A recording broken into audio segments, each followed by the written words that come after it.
नमस्कार, मैं गौरव आप सभी का स्वागत करता हूं सीमांचल गौरव पे।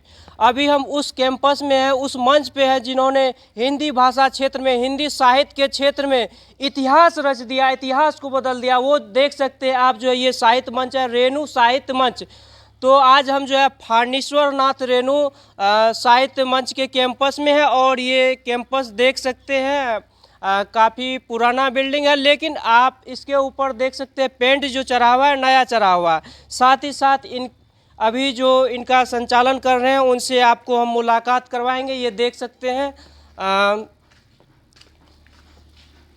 फानेश्वर नाथ रेणु की जन्म की बात करें तो 4 मार्च 1921 में हुई थी और मृत्यु जो है 1977 में हुई थी। तो सर जो है अभी इस मंच का संचालन आप कर रहे हैं। आपसे हम जो है जानना चाहेंगे कि फानेश्वर नाथ रेणु जो है उनसे आपकी मुलाकात कैसे हुई, साथ ही साथ जो है उनसे कैसे आपको प्रेरणा मिली कि ये मंच जो है, ये विरासत जो है इसको संभाल पा रहे हैं। अपना परिचय देते हुए बताइए। मेरा नाम अजय अकेला, मैं वर्तमान में अररिया जिला रेणु साहित्य परिषद का सचिव हूँ जी। और फाउंडर सचिव हूँ। 1997 में रेणु साहित्य मंच का जिला स्तर पर गठन हुआ और तब से जो है मैं देख रहा हूँ रेणु साहित्य परिषद को। यही जो है रेणु साहित्य मंच का परिषद का कार्यक्रम है, उद्देश्य है और इसी उद्देश्य को पूरा करने का प्रयास चल रहा है। समय समय पर रेणु जी पर आधारित कार्यक्रम यहाँ आयोजित होता रहता है। खास करके रेणु जयंती 4 मार्च और निधन का दिवस, प्रयाण दिवस 11 अप्रैल 77 है। उस अवसर पर हर साल कार्यक्रम विशेष रूप से आयोजित होता है। अभी तो जिला स्तर पर कार्यक्रम राज्य सरकार की ओर से, जिला पदाधिकारी की ओर से आयोजित होता है। हम लोगों ने मांग की थी रेणु जी जैसे स्वतंत्रता सेनानी, प्रख्यात लेखक के ऊपर कार्यक्रम आयोजित बड़े पैमाने पर हो और राजकीय खर्च पर हो, और माननीय नीतीश कुमार जी ने हम लोगों की मांग मंजूर कर ली और तब से आज 3 साल से लगातार राज्य सरकार के खर्च पर जिला स्तर पर यह कार्यक्रम आयोजित होता है और बाहर से भी राज्य और प्रदेश और केंद्र से भी साहित्यकार उसमें आते रहे हैं। देश विदेश के साहित्यकार वहाँ पहुँचते हैं और रेणु के ऊपर शोधकर्ता भी पहुँचते हैं। तो सर हम आपसे जानना चाहेंगे कि फानेश्वर नाथ रेणु से प्रथम बार कब मुलाकात हुई थी आपको? देखिए, रेणु जी के बारे में तो ठेस कहानी से बहुत पहले अवगत हुए और हम सबके गुरु पंडित अमोघ नारायण झा लालजी हाई स्कूल के हिंदी शिक्षक हुआ करते थे। वे भी एक प्रख्यात कवि थे, उनके द्वारा सबसे पहले जानकारी मिली और ठेस कहानी के पढ़ाने के दौरान अमोघ नारायण झा जी ने विशेष रूप से रेणु जी के बारे में बताया। 74 से पहले 73 में और 74 में रेणु जी से आंदोलन के दौरान मुलाकात हुई और तब से अंतिम क्षण तक रेणु जी से हम लोग जुड़े रहे। और जेपी आंदोलन, पहले तो छात्र आंदोलन था, वही जेपी आंदोलन बन गया। जेपी जब लोकनायक जयप्रकाश जब आंदोलन को अपना मतलब ये कहना चाहते हैं कि आप जिस स्कूल में पढ़ते थे, लालजी हाई स्कूल रानीगंज में, जिन्होंने आपको हिंदी का वो पाठ पढ़ाया जो फानेश्वर नाथ रेणु के द्वारा रचित हुआ, तो उसमें आप जो उससे प्रेरित होकर के जो है आप फानेश्वर नाथ रेणु से मिले। कब मिले थे? प्रथम मुलाकात कब हुई थी? आंदोलन के दौरान 74 में मुलाकात हुई।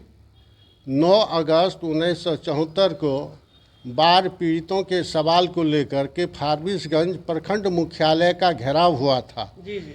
और आंदोलनकर्ता जो है रेणु जी से घर पर जाकर मिला था जी कि बाढ़ के सवाल पर हम 9 अगस्त को क्रांति दिवस के अवसर पर फारबिसगंज प्रखंड में पहुंच करके हम लोग प्रखंड का घेराव करना चाहते हैं, इसलिए कि बाढ़ पीड़ितों के लिए अभी सरकार की ओर से कुछ राहत नहीं मिल रही है, नहीं दी जा रही है, और इसलिए हम लोग सरकार पर दबाव डालने के लिए और बर्बरता, अन्याय, भ्रष्टाचार जो है इसके खिलाफ में यह प्रदर्शन करना चाहते हैं। और रेणु जी को कहा गया तो रेणु जी उस पर पहुँचे थे फारबिसगंज, न सिर्फ पहुँचे बल्कि जुलूस का नेतृत्व भी उन्होंने किया था।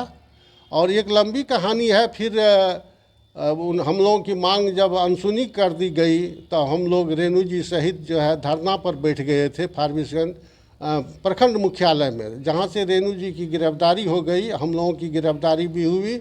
और हम लोग 3 साल के लिए रेणु जी जेल भी गए थे। नहीं, रेणु जी जेल गए, पूर्णिया जेल में बहुत दिनों तक रहे, उसके बाद उनको रिहा कर दिया गया। और लेकिन आंदोलन में वो सक्रिय रहे, हम लोग भी सक्रिय रहे। और तमाम यह कहना उचित होगा कि रेणु जी के चलते ही तमाम साहित्यकार और पत्रकार लोग जुड़े थे आंदोलन से।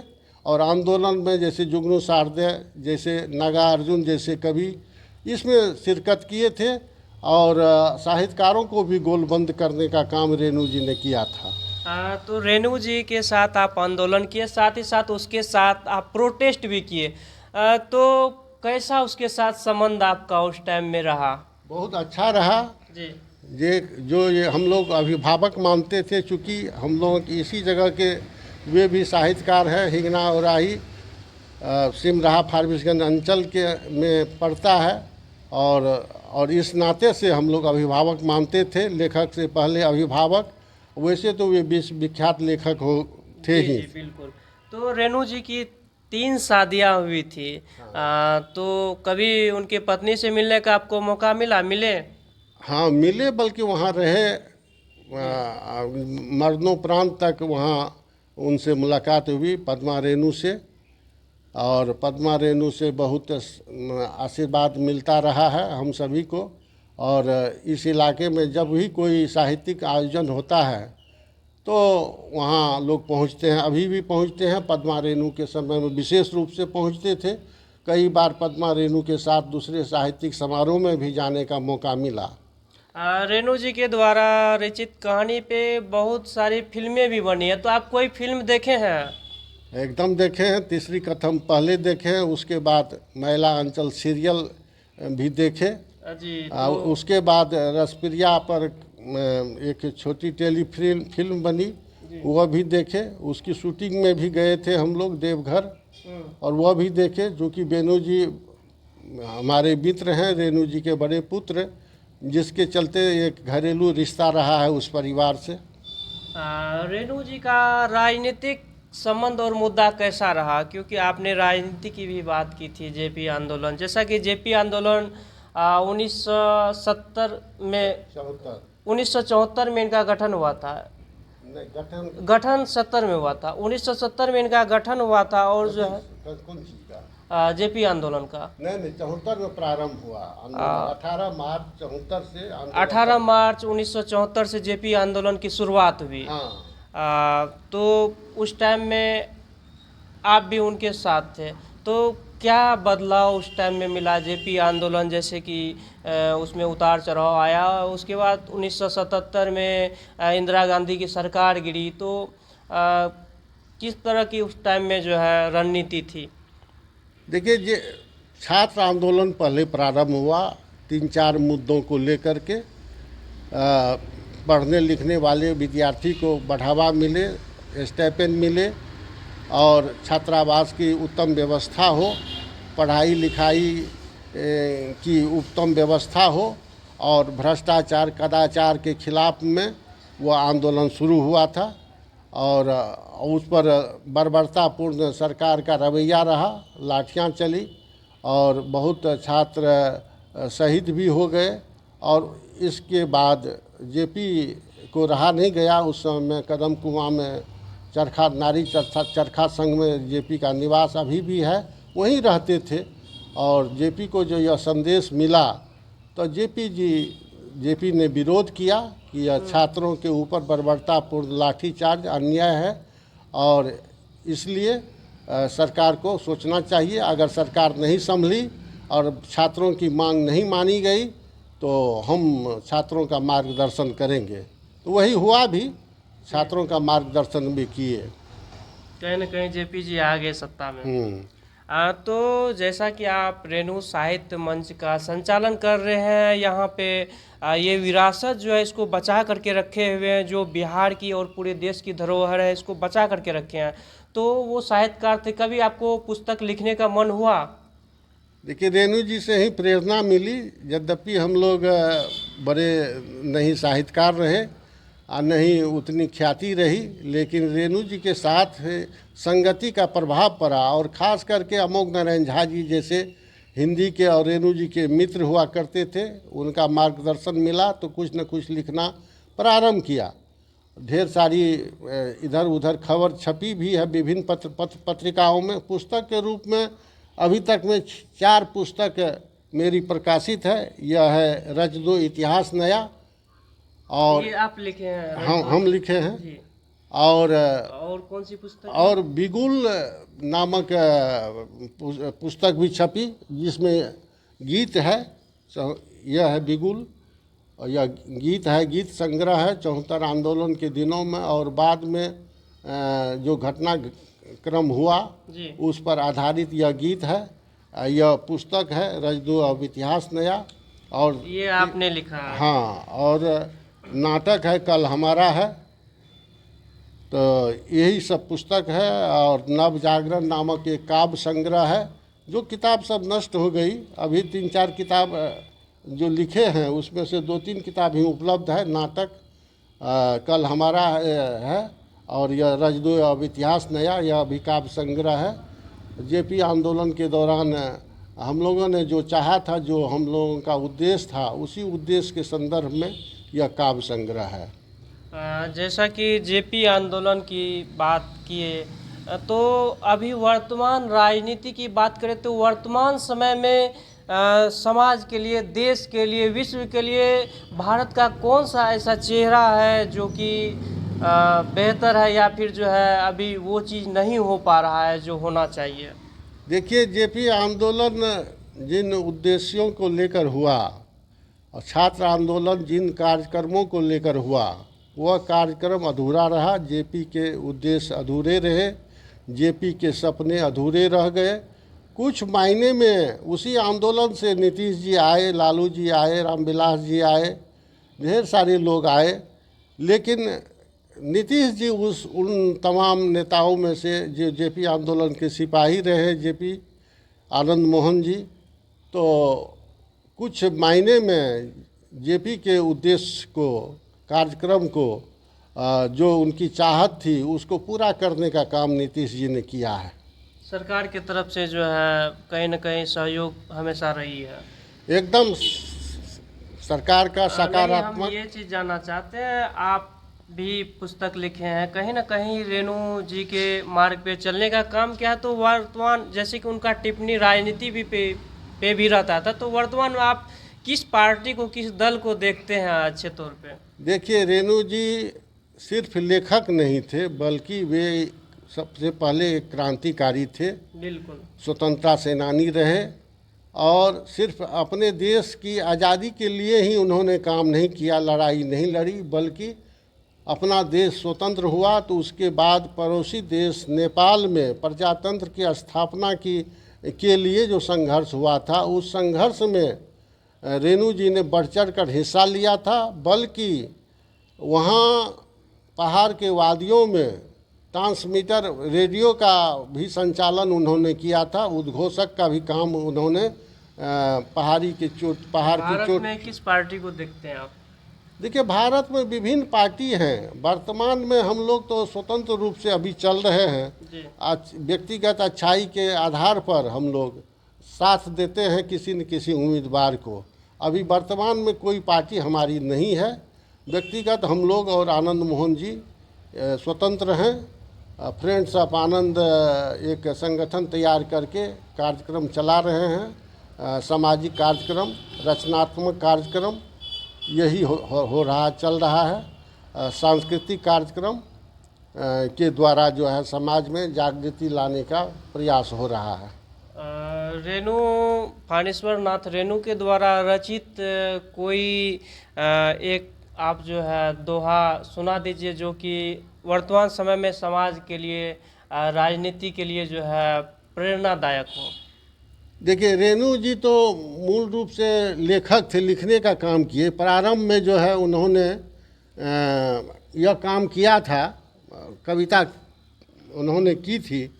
और जब जब रानीगंज में एक कार्यक्रम हुआ था जी, तो अमोघ नारायण झा जी के नेतृत्व में जेल से, पूर्णिया जेल से निकलने के बाद रेणु जी जब घर आए तो हम लोगों ने एक कार्यक्रम बनाया था रेणु जी का नागरिक अभिनंदन करने का। जी, जब वो रानीगंज आए, पुरानी हाट पर सभा हुई थी। अभी तो हाट वहाँ नहीं है, कलावती हाई स्कूल है वहाँ पर। जी, वहीं रेणु जी की एक महती सभा हुई थी, जिस सभा में बहुत साहित्यकार लोग आए थे। जुगनू शारदे जैसे पत्रकार वे भी आए थे और लोग थे।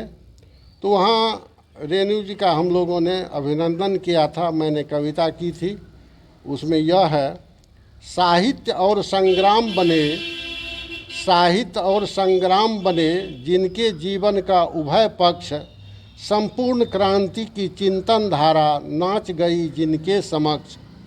फिर तानाशाही जुल्म मिटाने निकला पथ पर उनका शयनदन, खेत खदान के लोगों ने भी आगे बढ़कर किया अभिनंदन। और रेणु जी और लंबी कविता है ये, अभी इतना ही सिर्फ जानिए। ये पंक्ति आप अभी सुने, इस पंक्ति में आप जब इसको गौर से सुनेंगे तो अपनी परेशानी नज़र आती है, आपकी जो जीवन शैली है, जो वास्तविकता है वो नज़र आती है। तो यही खास बात जो है हमेशा रेणु जी के कलम के द्वारा रचित कहानी में रहा है।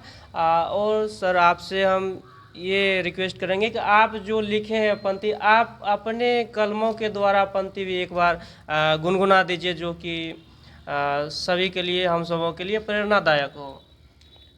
देखिए, इस पुस्तक में जो काव्य संग्रह में है, जी, उठो वतन के युवा सपूतों, वक्त ने तुम्हें ललकारा है, सबक सिखाने हुक्मरान को निकल पड़ा सर्वहारा है।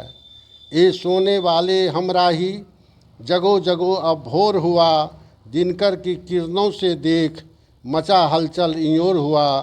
चिड़ियाँ चहक चहक पेड़ों पर कब से तुम्हें जगाती है, अपनी मीठी बोली में ही युग संदेश सुनाती है। इतनी गहरी नींद तुम्हारी तनिक नहीं सुन पाते हो, लक्ष्य भूल कर आलस में ही पहुँच मंजिल न पाते हो। सुप्त अचेतन जन जगती में कहाँ सफल हो पाते हैं, कुंठाओं के चक्रव्यूह में सिर धुन धुन कर पछताते हैं। उठो जमानो जल्दी जागो, है बहुत दूर तुमको जाना, खोए निज अधिकारों को अब आप वापस तुमको है लाना। बिना लड़े अधिकार न मिलता यह इतिहास बताता है, लड़ने से डरने वाला तो पाया अधिकार गंवाता है। तरस जनता पद दलित यत्र तत्र फिरती मारी, शोषण उनका नेता करते पूंजीपति और व्यापारी। यही सब लंबी कविता है। ये आप सभी कविता को लिखे हैं। ये पुस्तक देख सकते हैं, ज़्यादा पतली भी नहीं है, ये मोटी है। और इसमें आपको पेज बता दे तो ये भी किताब है। इसमें आपको हम पेज की संख्या बता दें तो 66 पेज है इसमें। और ये जो है सर अपने हाथों से लिखे हैं, इसमें बहुत सारी कविताएं हैं। ये बहुत अच्छी बात है कि फानेश्वर नाथ रेणु का जो होता है एक आप पे भी जो है असर रहा कि आप भी उनसे सीख करके कविता लिखे। ये विरासत को आप जो है अभी तक संभाले हुए हैं। ये कहीं ना कहीं इस समाज के लिए, बिहार के लिए, पूरे देश के लिए गौरव की बात है। अब जो है आपके बाद इस विरासत को कौन संभालेंगे? देखिए, बहुत नौजवान है संभालने वाला। जी और वह सक्रिय है इस दिशा में, बहुत सारा काम भी कर रहा है, रचनाशील है और रचनारत है। और समय समय पर वह अपने आलेख और लेख से लोगों को अवगत करा रहा है अपने लेखों से। तो बहुत है, उसमें कोई न कोई निकल कर आएगा ही, मैं आशान्वित हूँ। ये धरोहर ये पूरे बिहार की नहीं, पूरे देश की जो है रेणु साहित्य मंच, ये रहने चाहिए। जब हम बीते हुए इतिहास को पढ़ते हैं, देखते हैं, तो वो पुरानी यादें ताज़ा हो जाती हैं। आप क्या सोचते हैं, अपना प्रतिक्रिया कमेंट बॉक्स में ज़रूर लिखिएगा। मिलते हैं अगली वीडियो में, तब तक के लिए जय हिंद।